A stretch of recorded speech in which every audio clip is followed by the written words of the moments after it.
Hi guys, in this video I'm gonna talk about changes to Gestalt Zero in the last patch, and also gonna do, actually I did because it's from a replay, something that I usually don't do because I always go for Ravens for mobility and power field, and this time I decided to go for tanks because tanks are kinda good on this map.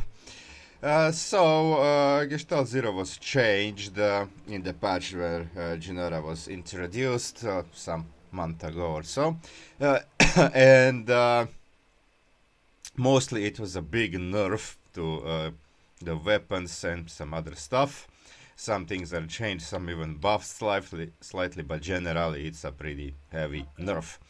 And explanation why nerf was necessary is from the devs is because he's very strong, very OP. He's the usually first choice for most Vincent's games, especially Return of Eternal Dynasty, which is IMAX plus the Barons plus the War Fever, for those of you who don't know.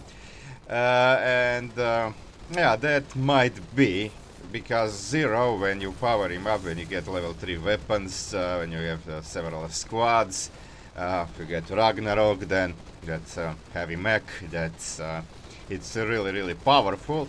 But getting there can be problematic, and that's why I don't think this nerf was necessary. Uh, so, um, I played few games of Part and Parcel, and I was really struggling against Nexus battlefield composition. Like if you are up against Kelmorian, okay, Kelmorians are not even so bad for Zero, but like especially Sky Toss armies like Dalam composition or Nerazim Sky composition, like they hit you really hard. And even with ultimate weapons, you can't just move your squads in, you still have to be careful. So Zero is actually tricky to play. And some people say, yeah, get good instead of complaining. Well, the thing is, like, you have an example official co-op. When official co-op, like you don't need to be especially good. You need to be grandmaster to like solo brutal missions and even brutal mutations. Like I know a few guys that I regularly play with that are better than me, and they can solo some tricky mutations with several commanders, and they are not pro players. They are not even GM, not even master. Like they are diamond players. So people play co-op to enjoy. Most people are like gold players. And if Blizzard would make like brutal difficulty to be GM levels, only GMs could beat it. Nobody would play co-op. They wouldn't earn shit from it. And co-op, most people play co-op. So you have to ask yourself, if you're a developer, why, what, like who do you intend this Nexus co-op for? Do you intend it for elite players or general? Because if you want a lot of players to play Nexus co-op and to enjoy it, then don't do these kind of nerfs, especially for the commander that was already tricky to play. And even before this nerf, like it was tricky to get to the level where you are kinda invincible. And even then you are not invincible, you have to know what you're doing. There are commanders that are far easier to play, like Artanis, for example, is very powerful. He also sucks against some mutators, like against the Barons, but he's generally very powerful and easy to use. I know that all commanders not should not be the same, like in official co-op they are not too. Like for example Raynor can be pretty shitty, but can be also really good in the hands of experts like Lyle Aaron, for example, who like makes Aaron one of the best commanders because he's fast. He can produce a lot of bio, a lot of orbitals, or a lot of spider mines. So generally, yeah, it can be like very shitty or really good commander.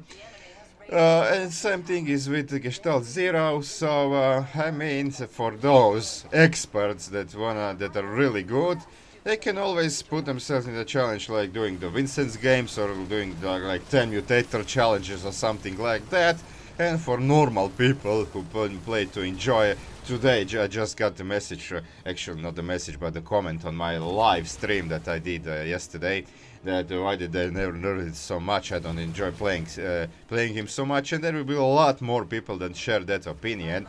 So yeah, I mean, and the technical problems for Gestalt Zero are the primarily the positioning of the towers, and I think this should be fixed. I mean, the fixed location and good locations, like especially like part and parcel, should be like on minor evac. On minor evac, you have the Gestalt station on every ship location, so it's easier.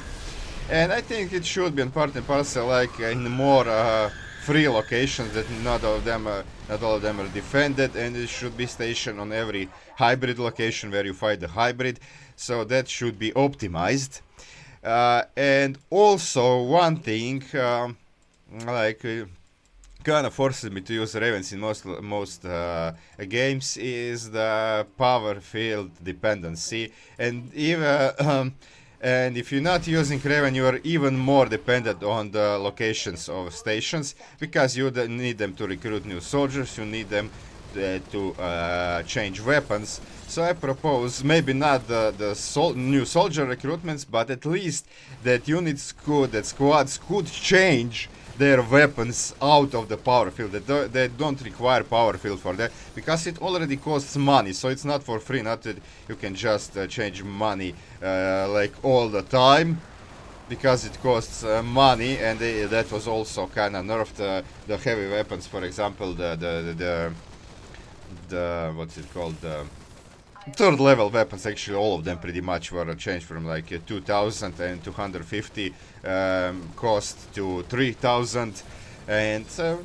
that's quite a few, you know, quite amount of money. So um, so I think this is enough. That should be done for Zero.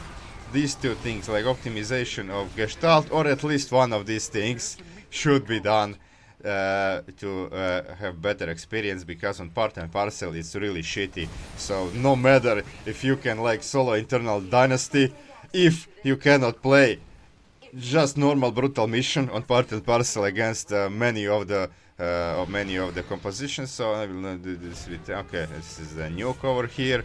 So tank is really good of protecting Orana if you get, especially if you get full ground compositions. Yeah, just, and bonuses too. So yeah, this is what I propose to be changed. Okay, some things were kind of good. Like the flamethrower, I think it was buffed. Like now it's even faster attack speed from 0.3 to 0.2, but it was made like from level 1 weapon. Okay, now I don't have any marine squad yet. To level 2 weapons, and the anti-air module was replaced with anti-air module, which is now level 1 weapon, which is good to have more anti-air early game. But then again, against Banelink and stuff, like, it sucks. Okay, you kind of have shotgun for a splash, and you can get spider mines and so. But shotgun was also nerfed. If the heavy weapons like that watch, now I remember that's how it's called, that watch, was nerfed, and it was nerfed heavily, like almost half against everything, and against heroic more than half, like from 235 to 110. And even if these heavy weapons were nerfed, I don't think that light weapons should have been nerfed, because getting to the when you have the level 3 weapons and at least 7 stations activated is a tricky road. So I don't think that this shotgun should have been nerfed, and also this say level 2 disintegrating weapon I'm using right now was nerfed. And the thing I also strongly disagree is that they made squads take more need more experience for to get ranks. So this is what I don't like. Okay, maybe have a weapons nerf, yes, but not shotgun and not more experience needed, because I was struggling. And the thing is, I still don't completely understand how does this experience gain work. Like, do you get experience by just the squad that kills stuff? They get experience, or it's just global pool that every squad that it's nearby dying enemies get experience? Because I think that it seems to me, maybe I'm wrong, that some squads that kind of took a longer time to get experience than others. I don't know. And when you get, if it is like that, only squads that that kill stuff get, that's also wrong, because then when you have one squad on, for example, Death Watch, that squad has a bigger range and it will kill most stuff. And then squads that are like level 1 would have no kills and would struggle to get ranks. So I kinda, I don't know. Maybe this should be explained properly. And also I think that it's not a global thing. Like, for example, in official cop you have Arcturus, Manx Commander, where everything that dies on the map practically, or maybe not on the whole map, but in a really huge range, everything that dies, everything that ally kills also gives you rank. And if you play with ally, like ally can go forward with other commander that are fast, like Artanis or Nyaja, I don't know, any commander, then he kills stuff and you don't get rank because he killed all the stuff, and it kind of feels bad.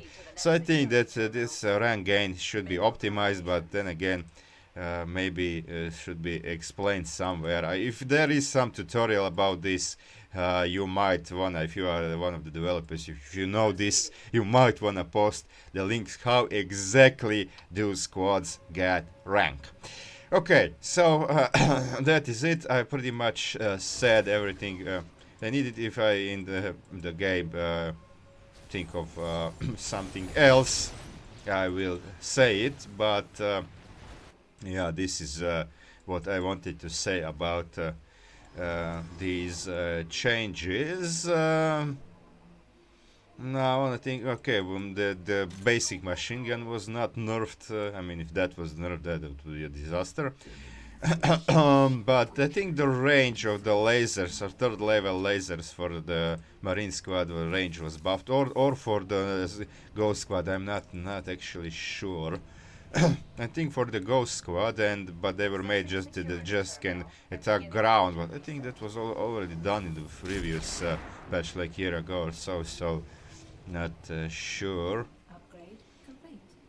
because they stated this in this patch. Okay, I will not read, of course, this, because it's boring just to listen to me read it. So I'm gonna post it. I think it's kind of too big file for the description, so I'm gonna post it in a comment. I think if it doesn't fit in description, yeah, so you can read the patch notes yourself. Okay, so you can see that it's kind of kiting, staying safe here in the zone, going out during aggro, and then tank with the range of 18. Yeah, and tank does really a lot of damage. So tank was also, I think, nerfed. Although there were talks about buffing actually the tank, but the tanks also was nerfed. But okay, tank E is still pretty good. I mean, but it's a niche use thing. You don't wanna always use tank. Most maps you wanna just use all Ravens or maybe Ragnarok. Okay, now this is a little bit of a problem. Did I actually switch to missiles? I think I actually forgot. I still didn't. Oh no, I did upgrades for the tank. Okay, but yeah, I should have switched to missile. But okay, these phoenixes will not destroy the thing fast, so I'm just going over here. Okay, bad thing is that I actually didn't fully finish getting this tower. Okay, I do have 7 of them now, so I can use level 3 weapons, but I'm still on level 2.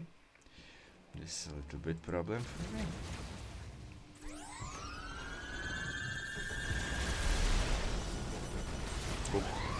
should have dodged this.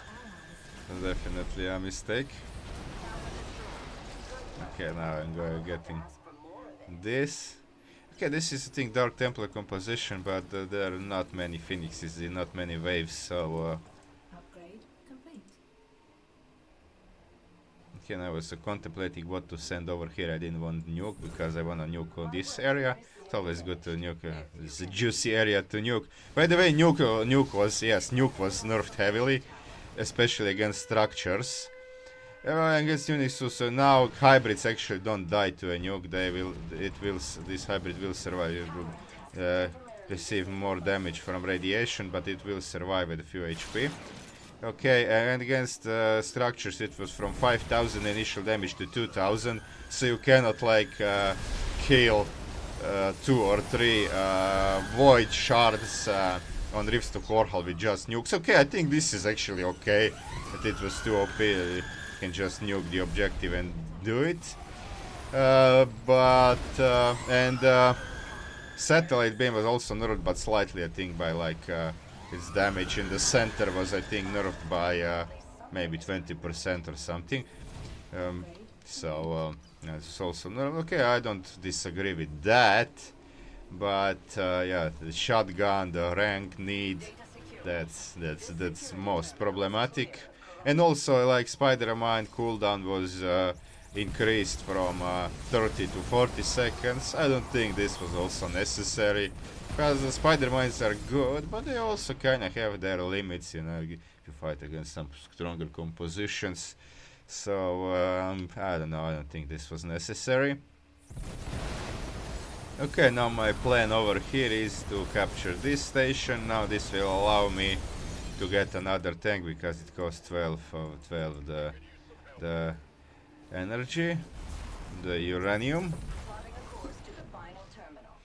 So I'm going tank over here. Anyway, I think I cleared this area already. Did I? Oh, there's some things that survived over here. Yeah, tank will repair itself now. Yeah, it also repair itself. Okay, now I have the other tank. This will also provide me detection against the DTs if they come, and they will probably come, because there is thing. There is the dead composition. Okay, so let's see how the tanks do. Okay.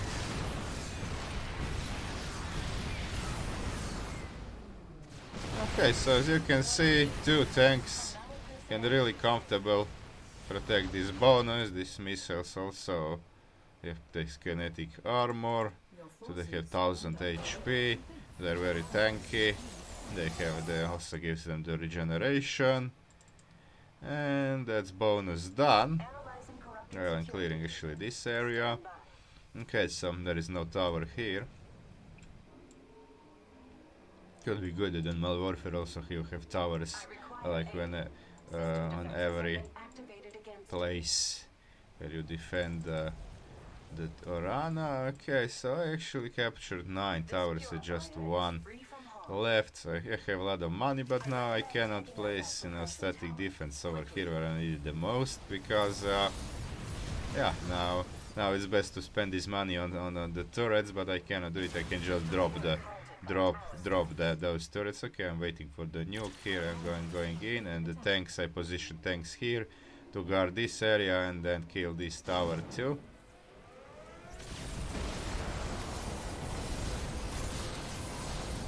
Another squad. The neural gas was also nerfed, duration from I think 10 seconds. I think in Notepad the one who translated stated from 1 second to 5, but that's I think that's the typo. It should be from 10 seconds to 5. I think it was 10 seconds before, so that's also kind of nerf.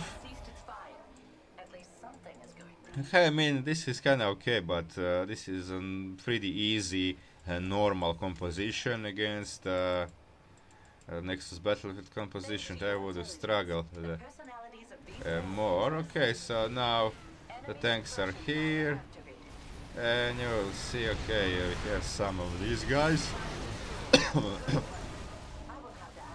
Yeah, you can see how tanks actually. Okay, they will even kill the Vikings because I changed this tank to a missile. So those are not kind of splash missiles. They are not really good against clearing the airwaves. Okay, now I'm using this thing over here to kill and soften these guys. Doing this tower, and now I'm gonna go over here with my squads while tanks are done here, so they might go to protect there, but I think that will not be needed because everything spawned here.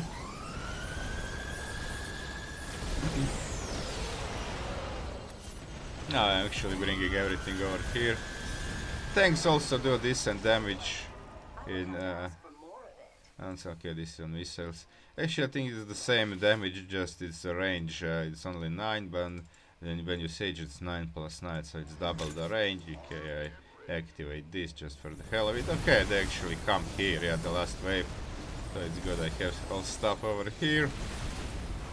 And that's it. So, yeah, this could be 100 turrets over here, but okay, that's the thing.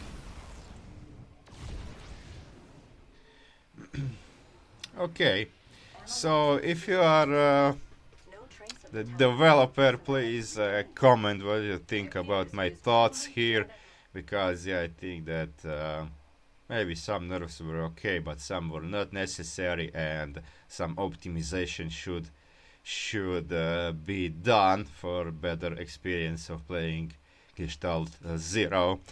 Okay, let me just show you. Okay, I'm gonna get out of the replay. But I wanna show you the statistics. I think. Okay, let me. No, this was some game I played with. I joined some. Okay. No, this was Gennara. That was the game. Okay. So you can see the tanks actually have most kills, 26%. So it's pretty good. It's pretty good. And where is it shown in the OBS? Yes, it is. Okay, good. Squadman, okay, I didn't lose much. But then again, it was easy composition. Spider mice were also useful. Nukes did a lot too, but yeah, tanks did most jobs. So this map, especially if you're fighting ground stuff, tanks can be pretty good. Okay, that's it guys for this video. Please comment what you think about what I said about these patches, and you can support me on Patreon if you want, and that's it. See you guys, thanks for watching.